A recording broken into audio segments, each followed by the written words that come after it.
দর্শক, দুই প্রাঙ্গণের দুই আলেমে দিন, সুন্নি এবং কৌমি দুই পর্যায়ের দুইজন আলেম আমার দুই পাশে আপনারা দেখতে পাচ্ছেন। দুইজন আলেম ঈদে মিলাদুন্নবী সম্পর্কে কি বলতেছে, কি ঘোষণা করতেছে, বেদাত হবে না বেদাত হবে না। আর ঈদে মিলাদুন্নবী নাম ঘোষণা করা হয়েছে রসুলের জন্ম উপলক্ষ করে। এখানে ঈদ লাগানো হয়েছে কি জন্য? এনায়েতুল্লাহ আব্বাসী সাহেব প্রশ্ন করবে এবং আব্দুল মালেক সাহেব জাতীয় মসজিদের খতিব, বাইতুল মোকাররমের খতিব সাহেব এই দুই ঈদ সম্পর্কে এবং ঈদে মিলাদুন্নবী সম্পর্কে কি বলে, আজকে আপনারা অবশ্যই এই আলোচনাটি শুনলে, এই ডিবেটটি শুনলে আপনারা বুঝতে পারবেন ইনশাআল্লাহ তাআলা। এনায়েতুল্লাহ আব্বাসী সাহেব সুন্নি ঘরোয়ানার একজন বিজ্ঞ আলেমে দিন, উনি বলতেছেন ঈদে মিলাদুন্নবী যদি পালন করা হয়, নাতে রাসূল এটা সেটা যদি আমরা পালন করি তাহলে কেন এটা বেদাত হবে।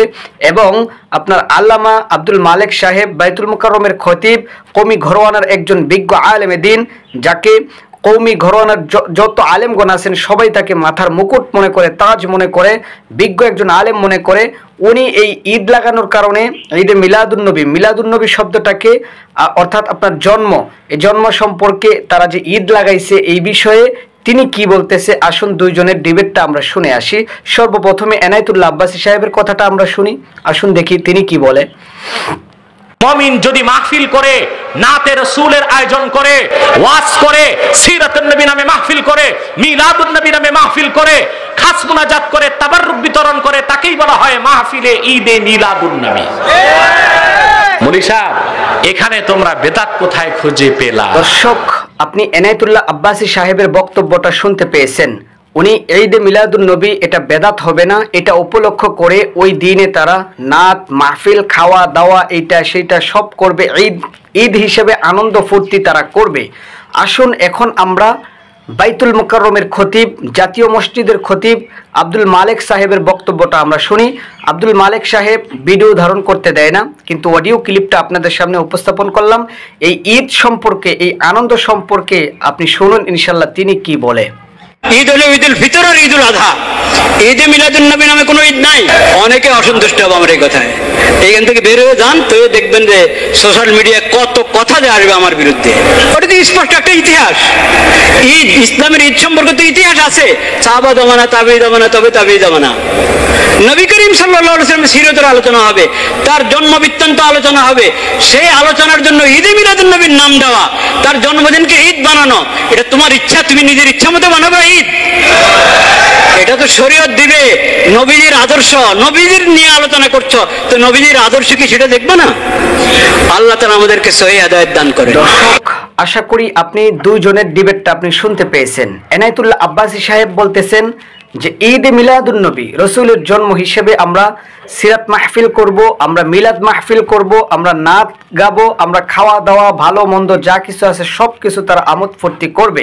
এখানে ঈদ শব্দ লাগিয়ে দিয়েছে, মানে ঈদ অর্থ খুশি, রসুলের জন্মতে খুশি হয়ে তারা সমস্ত প্রকার আনন্দ ফুর্তি সিরাত করবে, মিলাদ করবে, তারপরে আরও যা কিছু করার সব কিছু সুন্নি ঘরোয়ানার লোকেরা করে।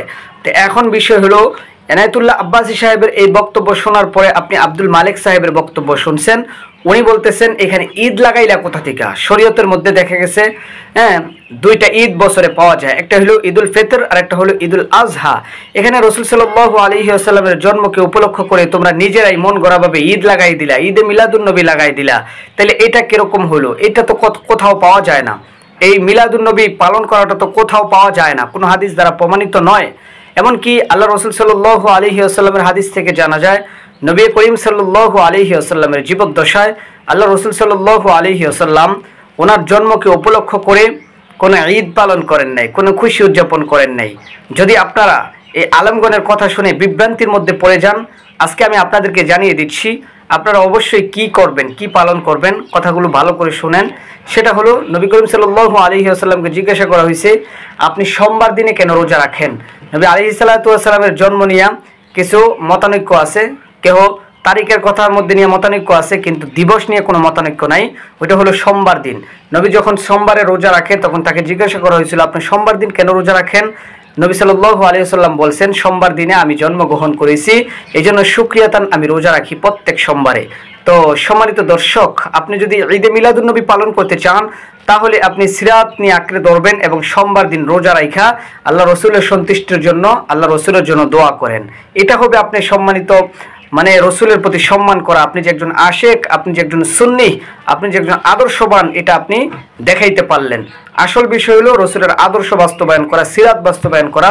রসুল জীবদ্দশায় রোজা রাখছেন, সোমবার, প্রতি সোমবার আপনি রোজাগুলো রাখেন। তাইলে আপনি এরকমভাবে পাক্কা সুন্নতওয়ালা, আদর্শওয়ালা এবং সুন্নি হইতে পারলেন। তো এই বিষয়টাই নিয়ে দ্বিধা দ্বন্দ্বের মধ্যে থাকে মানুষ, এমনকি আলেম ওলামাদের মধ্যে দ্বন্দ্ব সবসময় প্রায় লেগেই থাকে, এই বিষয়টা নিয়ে লেগেই থাকে। ঈদে মিলাদুন্নবী বছরে যখন ঘুরে রবিউল আউয়াল মাসটা আসে, তখনই দেখা যায় সুন্নি ঘরোয়ানার আলেমগণ এবং কওমি ঘরোয়ানার আলেমগণ গালিগালাজ করতে পর্যন্ত দ্বিধাবোধ করে না, একজন আরেকজনকে ছোট করতে দ্বিধাবোধ করে না। এমনকি তারা এমনভাবে লাগালাগি করে, মোবাইলে ফোন দিয়া একজন আরেকজনের সঙ্গে গালিগালাজ শুরু করে দেয়, তর্ক বিতর্ক শুরু করে দেয়। একজন আরেকজনকে বুঝতে চায় না, সমঝোতার মধ্যে আসতে চায় না, একজন আরেকজনকে অকাট্য ভাষায় গালিগালাজ পর্যন্ত করে। এনায়েতুল্লাহ আব্বাসীর একটা শাগরেদ মাসুদ বস, সে কিন্তু সবসময় কওমির আলেমদেরকে ঠাকুর এবং বিচি বলে সম্বোধন করে। দেখলাম গত 2 দিন আগে আপনার ফোন দেওয়া হয়েছে রাকিব নামে এক আলেম কওমি ঘরোয়ানার, উনি ফোন দিয়েছে, তাদের মধ্যে তর্ক বিতর্ক শুরু হয়ে গেছে। তো এই যদি হয় আলেমদের অবস্থা সুন্নি, তাহলে কিসের সুন্নি হইল? কওমিরা যে মনে করে যে তারা প্রকৃতভাবে রসুলের সবকিছু আঁকড়ে ধরে আছে, তো তারাও যদি তাদের সঙ্গে গালিগালাজ শুরু করে দেয়, সুন্নিরাও যদি তাদের সঙ্গে গালিগালাজ করে, তাহলে মানুষ যাবে কোথায় বলেন? আপনাদের দেখে মানুষ শিখবে।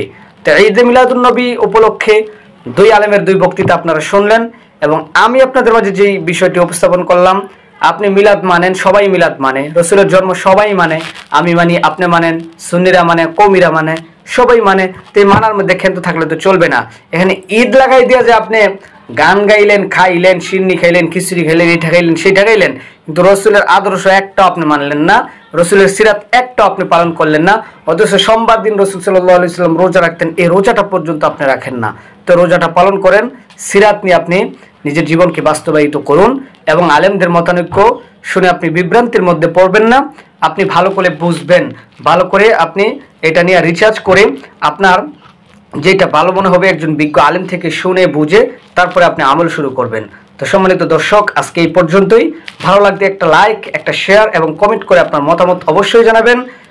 আপনার এনায়েতুল্লাহ আব্বাসী সাহেবেরটা রাইট আছে না জাতীয় মসজিদের খতিব আব্দুল মালিক সাহেব রাইট আছেন, অবশ্যই আপনি জানিয়ে যাবেন। আসসালামু আলাইকুম ওয়া রাহমাতুল্লাহ।